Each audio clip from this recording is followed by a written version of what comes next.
पाकिस्तान? जी बहुत माजरत है, मैं आपका सवाल नहीं सुन पाया, आपकी वॉइस यहाँ पे मुझे क्लियर नहीं आ रही। तो बैरिस्टर साहब, प्लीज किसी और से सवाल मैच पूछे, मैं खेला जवाब जा रहा है अमेरिका मुझे में, समझ नहीं आई दूसरी तरफ हमला आप बोल देते हैं रियासी में। वॉइस नहीं क्लियर आपकी। चलिए, लगता है कि बैरिस्टर साहब तक आवाज नहीं पहुंच रही है, लेकिन मेजर यासिर हमारे साथ इस वक्त जुड़े हुए हैं। मेजर सर, आपसे भी मेरा यही आपसे सवाल है कि एक तरफ तो मैच चल रहा है, दूसरी तरफ हमला हो रहा है, दूसरी तरफ आपके जो नवाज शरीफ हैं वो ट्वीट भी करते हैं, क्योंकि इधर तीसरी बार सरकार शपथ भी ले रही थी, देश में यहाँ पर नई सरकार भी बन रही थी, वो ट्वीट भी कर रहे हैं। मतलब बधाई देना तो एक बहाना था, दरअसल निशाना ये था। ईमानी, मैंने आपका सारा इंट्रो भी सुन लिया है, अभी आपने दोबारा वही रिपीट किया है। पहली तो बात यह है कि ये इंतहाई अफसोसनाक घटना हुई है, इस पे कोई दो राय नहीं है। मैं अपनी ज़ाती हैसियत में भी और अपनी कौम की तरफ से भी इस घटना के ऊपर जितने भी लोग मारे गए हैं, जो घायल हुए हैं, उनके ख़ानदानों से हम हर तरह से सिंपथाइज करते हैं, और ये एक बहुत अंदोहनाक वाक़या है। There are no two thoughts about it, ये तो मैं बिल्कुल क्लियरली कह दूँ।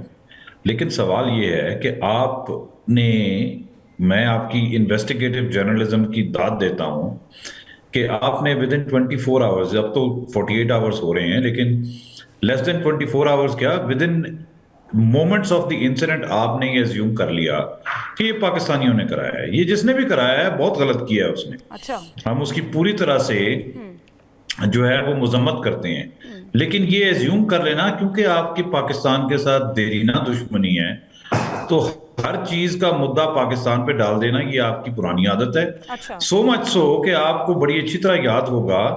शैलेंद्र सिंह साहब, बिल्कुल आप मुझे चांस दे दीजिए, फिर आपको सुनूंगा मैं बिल्कुल। अभी मैंने बात शुरू की है। कबूतर पाकिस्तान से इंडिया में एंटर हुआ, आपने उस कबूतर को भी बेचारे को इल्जाम दे दिया कि ये पाकिस्तान से पता नहीं क्या करने के लिए आया है। तो आप लोगों को मिसाल के तौर पे फोबिया है, तो अब मैं उसका कुछ कर नहीं सकता हूं। अब जब जहां तक रहेगी बात क्रिकेट और इस घटना के लिंक होने की, तो अगर आप ये समझते हैं और आप अपने राइट में हैं कि अगर आप ये समझते हैं कि क्रिकेट पाकिस्तान के साथ नहीं खेलनी चाहिए, तो बिल्कुल वॉकआउट कर जाइए इस टूर्नामेंट से। आपको किसी ने नहीं रोका, आप बिल्कुल वॉकआउट कर जाइए टूर्नामेंट से अगर आप समझते हैं कि यू हैव अ राइट कि आप, क्योंकि उसका फायदा हम इन्हें क्यों उठाने दें कर्नल शैलेंद्र, हम उसका फायदा इन्हें क्यों उठाने दें? मतलब ये यहाँ आकर उसको आर्थिक रूप पर हम क्यों फायदा पहुंचा? अभी तो खुद ही कह रही थी कि आप क्रिकेट नहीं खेलनी है। अभी जब मैंने कहा है कि ठीक है वॉकआउट कर जाएं, तो कहती हैं फायदा क्यों? हम तो फायदा नहीं ले रहे हैं। हाँ। सवाल ये है कि आपके मुल्क में घटना हुई थी मुंबई अटैक्स के वक्त, जबकि इंग्लैंड की टीम मौजूद थी मुंबई में, तो आपने तो सीरीज कॉल ऑफ नहीं की थी। उस वक्त कॉल ऑफ नहीं की थी आपने। अच्छा, कॉल ऑफ कर देनी थी ना कि आपके मुल्क में घटना हुई थी। चलें जी, शैलेंद्र सिंह साहब, आपने बहुत पेशेंटली मुझे सुना है। अपने आप साहब, आप यही कह रहे हैं कि आप अपनी हरकतों से बाज नहीं आएंगे।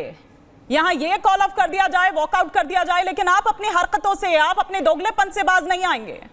जंजुआ साहब, मेरी आपसे जी बिल्कुल, आप की जर्नलिज्म को तो मैं दाद देता हूँ कि इतने खूबसूरत वर्ड्स बोल रही हैं, दोगलेपन, हरकतों से बाज नहीं आएंगे। मैं इससे ज्यादा भी यही चेहरा है। सवाल ये है कि कहाँ एस्टैब्लिश हुआ कि हमने कराया है। हाँ, कर्नल, मैं तो आपके साथ कंडेम कर रहा हूँ, मैं आपके साथ मिलके कंडेम कर रहा हूँ इस एक्ट को। हाँ, हाँ। आपने कंडेम किया था जब हमारे आर्मी पब्लिक स्कूल पे नोन एस्टैब्लिश्ड इंडिया कनेक्शन के साथ अटैक किया गया था और मासूम 150 बच्चों को मारा था।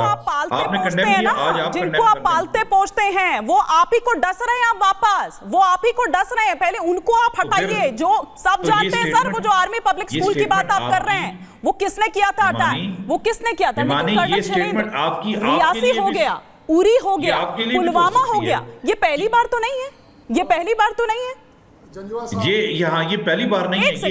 ये मेरा कमेंट ले लीजिए। कर्नल शैलेंद्र सिंह ये भी जवाब दे देंगे कि मोदी साहब जब भी री इलेक्शन करने के लिए जा रहे होते हैं, कोई ना कोई जिंगोइज्म का ड्रामा रचाते हैं। लेकिन आपने देख लिया, हिंदुस्तान ने देख लिया इस मर्तबा अयोध्या से भी हार गए हैं शर्म का मुकाम है। 400 सीटें मांग रहे थे, 400 तो दूर की बात है, अयोध्या जहां राम मंदिर बनाया वहां से भी नहीं जीत सके। ठीक है ठीक है ठीक है, एक मिनट, कांग्रेस ने बैंड बजा दी है। आप सर, हाँ जंजुआ साहब, मेरी रिक्वेस्ट है, मैं आपकी इज्जत करना चाहता हूं कि आपने जिस तरीके से सहानुभूति जताई, I am grateful to you.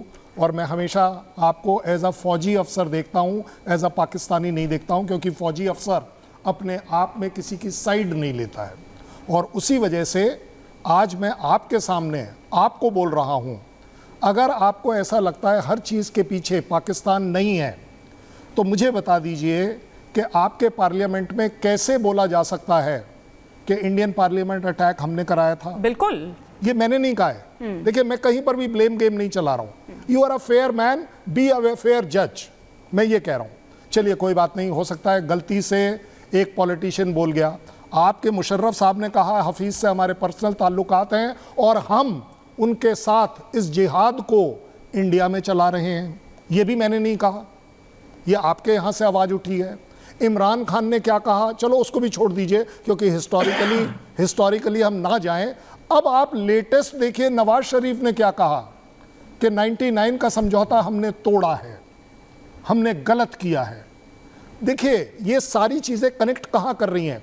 Terrorism से कनेक्ट कर रही हैं। और अगर टेररिज्म से आपके यहाँ के टॉप लीडर्स एक्सेप्ट कर रहे हैं, बार बार उस बात को पार्लियामेंट जैसी जगह में बोल रहे हैं, तो क्यों नहीं हिमानी को ये हक होना चाहिए बोलने का कि अगर टेररिज्म इंडिया में अक्रॉस दी बॉर्डर आ रही है तो वो एक्सपोर्ट पाकिस्तान से करी जा रही है, उसमें कोई इन्वेस्टिगेटिव नहीं है। ये तो आप लोगों के कन्फेशंस हैं। और सर कितने सबूत देने हैं? ये कोई पहली बार थोड़ी है सर, कितने सबूत देने हैं? ये पहली, ये अपने आप में सबसे बड़े सबूत हैं, कन्फेशंस हैं। हाँ बिल्कुल ठीक बात है। आपके नवाज शरीफ ने अभी 4 दिन पहले ही तो बोला है कि यस 99 का समझौता हमने तोड़ा, कारगिल हमने किया, हमने गलत किया, ये भी उन्होंने बोल दिया। अच्छा। उस समय भी बोला गया था नवाज शरीफ द्वारा कि मुशर्रफ ने मेरी पीठ में खंजर मारा है ये कार्रवाई करके, मैं पीस प्रोसेस को आगे ले जा रहा था। जंजुआ साहब, आप जैसे अच्छे लोग अच्छी बातें जरूर करेंगे, लेकिन इस बात को कैसे आप हटा पाएंगे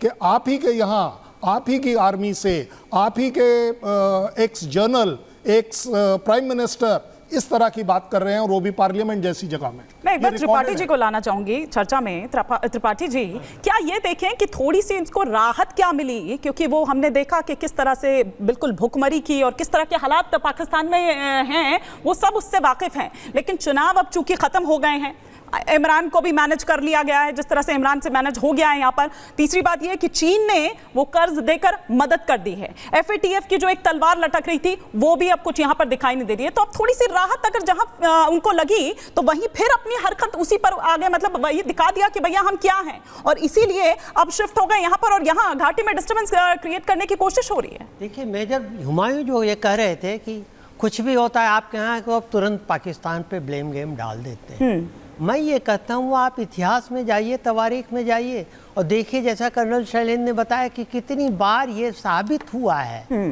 अब ये वही चीज़ है कि आप ये कहते रहे कि मेरे मुर्गे की 3 टांग, जो कह देगा कि 3 टांग नहीं है तो मैं मुर्गा उसे दे दूंगा, लेकिन अब वही है कि कह देगा वही, आप मानेंगे ही नहीं तो क्या होगा। तो वही बात हो रही है। मेजर साहब, आप शायद अच्छी तरह जानते होंगे कि बुनियादी फ़र्क जो ये है कि हिंदुस्तान एक मुल्क है जिसकी एक फ़ौज है, इसके ठीक उलट पाकिस्तान एक फ़ौज है जिसके पास एक मुल्क है। अब आप वहाँ देखिए कि क्या क्या हो रहा है। ये टेररिस्ट जो आते हैं कहाँ से आते हैं? ये जो ताजमहल होटल पे टेररिस्ट अटैक हुआ था, ये क्या हिंदुस्तान ने खुद कराया था? हमने इतने डोजर्स दिए, इतनी चीज़ें दी, कम से कम आपके हुक्मरानों को, और मैं तो कहूँगा आर्मी को, क्योंकि हुक्मरान में तो आर्मी ही है ना, बाकी तो सबके पीछे, पीठ के पीछे बंदूक लगी हुई है।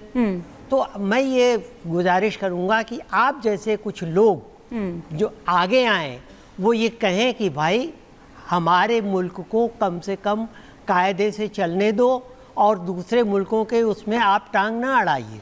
आप कश्मीर में ये करा रहे हैं, आपके खुद जिसको आप आ रही हूँ मेजर साहब। आजाद कश्मीर जो किसी से आजाद नहीं है, सबसे बड़ा गुलाम है पाकिस्तान।